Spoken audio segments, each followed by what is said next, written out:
ये बालक तिलक लगाए सबसे आगे बैठे हैं जी, खड़े हो जाइए। पीले कुर्ता वालों को माइक दीजिए।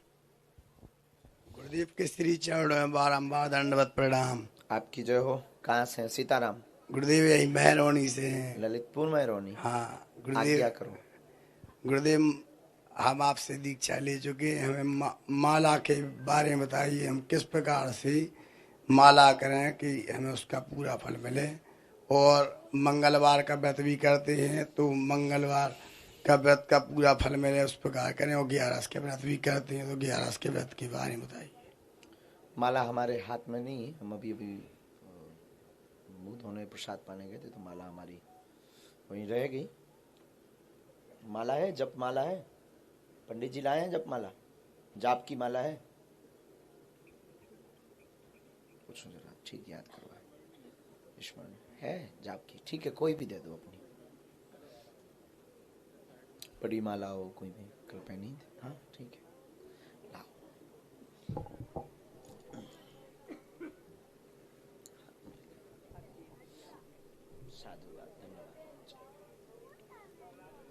ये माला को आपको ऐसे लेना है, इसको कहते हैं सुमेरु।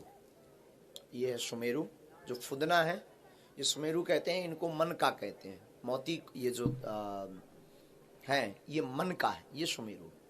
आपको इस उंगली का प्रयोग नहीं करना है, ये 2 उंगलियों का प्रयोग नहीं करना है, इन 3 उंगलियों का प्रयोग करना है। ऐसे लेना है, अंगूठा से पकड़ना है। ये जो 35 उंगलियां है, छोटी उंगली के ऊपर वाली, इस पर आपको रखना है। बीच की मध्य की उंगली से जाप करते हो, ओम रामाय नमः, ओम रामाय नमः, ओम रामाय नमः, ओम रामाय नमः, रामाय नमः, रामाय नमः, रामाय नमः, रामाय नमः। जो भी आप मंत्र का जाप करते हो, अमुक मंत्र का जाप आपको करते जाना है।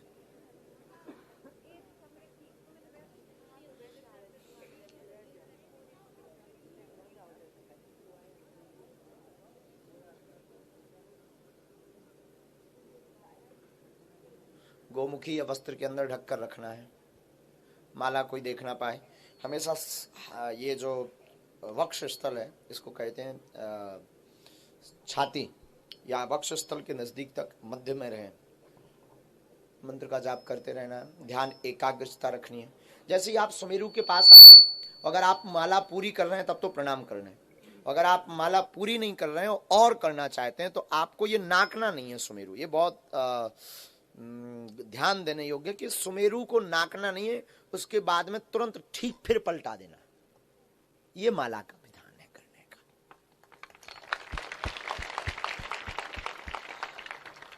प्रातः काल सायं कभी भी कर सकते हैं। माला को प्रणाम जल से जल, ये जो सुमेरु है, सुमेरु में जल तिलक चंदन लगाना और फिर सुमेरु को ऐसे मस्तक पर लगा करके गोमुखी में सुरक्षित पवित्र जगह पूजा स्थल पर आपको रख देना। ऐसा करने से माला का संपूर्ण प्रतिफल अमुक साधक को प्राप्त होता है। मंगलवार के व्रत के बारे में आपने हमसे पूछा है। मंगलवार का व्रत प्रातः काल सूर्योदय के पूर्व में उठ जाना है। स्नान आदि निवृत्त करने के बाद में बागे श्री हनुमान जी महाराज का स्मरण करना है, उनका दर्शन करना है। हनुमान चालीसा आदि पाठों का जो भी आप पाठ का नियमावली पद्धति में लिए हो उनका पाठ करना है। और व्रत के पूरे दिन कोशिश करें कि कम से कम लोगों को स्पर्श हो। और व्रत के पूरे दिन नाखून, नखशिख यानी बाल, नाखून, छौर कर्म नहीं करना, ना काटना है। और पूरे दिन स्त्री स्पर्श बहुत कम हो, रेयर स्पर्श का मतलब पुरुष स्पर्श भी बहुत कम हो। जितना कम स्पर्श होगा उतनी ज्यादा आप ऊर्जा को संचय कर पाओगे। ऊर्जा का मतलब तेज, पावर। हनुमान जी की कृपा। हमसे लोग पूछते हैं कि आप प्रणाम छुबा करके स्पर्श करके क्यों नहीं करवाते। उसके पीछे कारण है कि जो तेज है ना उस पर थोड़ी दिक्कत जाती है। जब हम बहुत कम लोगों को स्पर्श होते हैं तब हमारी जो ऊर्जा है वो ऊर्जा बहुत तेज हो जाती है। स्पर्श से पावर ट्रांसफर हो जाता है। पावर ट्रांसफर का मतलब शास्त्र में आया शक्ति पा, जिसे अंग्रेजी में पावर ट्रांसफर कहते हैं। इसलिए कम लोगों को स्पर्श करें।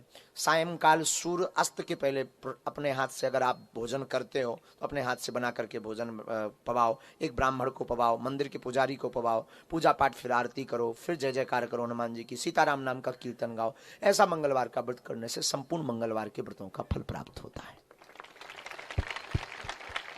आपने तीसरा प्रश्न पूछा एकादशी का। एकादशी का पूछा ना जी गुरु जी। एकादशी का व्रत आप जैसे चावल नहीं खाना है, एकादशी के व्रत में भगवान विष्णु का पूजन करना है, पंचामृत से अभिषेक करवाना है भगवान विष्णु को, और चावल चढ़ाना नहीं है भगवान विष्णु के ऊपर, तुलसी पत्र का प्रयोग करना है। एकादशी के दिन आपको ब्राह्मणों को भोज करना है। 3 काल की संध्या, प्रातः काल, दोपहर और मध्यम यानी सायं, तीनों समय पर भगवान का ध्यान करना, माला करना, एकादशी व्रत कथा की पाठ करना, व्रत कथा को सुनना, और 12 अक्षर मंत्र जो तुमने कहा कि हम शरणागति लिए हैं, तो जो आपको गुरु मंत्र मिला है उस मंत्र का आप जाप करो और दिन भर जाप करो। और सायंकाल अगर एक टाइम भोजन करते हो तो सायंकाल ब्राह्मण भोज कराकर, कन्या भोज कराकर, और फिर आप प्रसाद पाइए। फिर और वैसे तो एकादशी को प्रसाद नहीं पाना चाहिए, अगर शास्त्र मान्यता सुने तो एकादशी को व्रत फल प्रसाद नहीं पाना है, द्वादशी को व्रत का परायण करना है, यानी दूसरे दिन। ऐसा करने से एकादशी का फल प्राप्त होता है। धन्यवाद।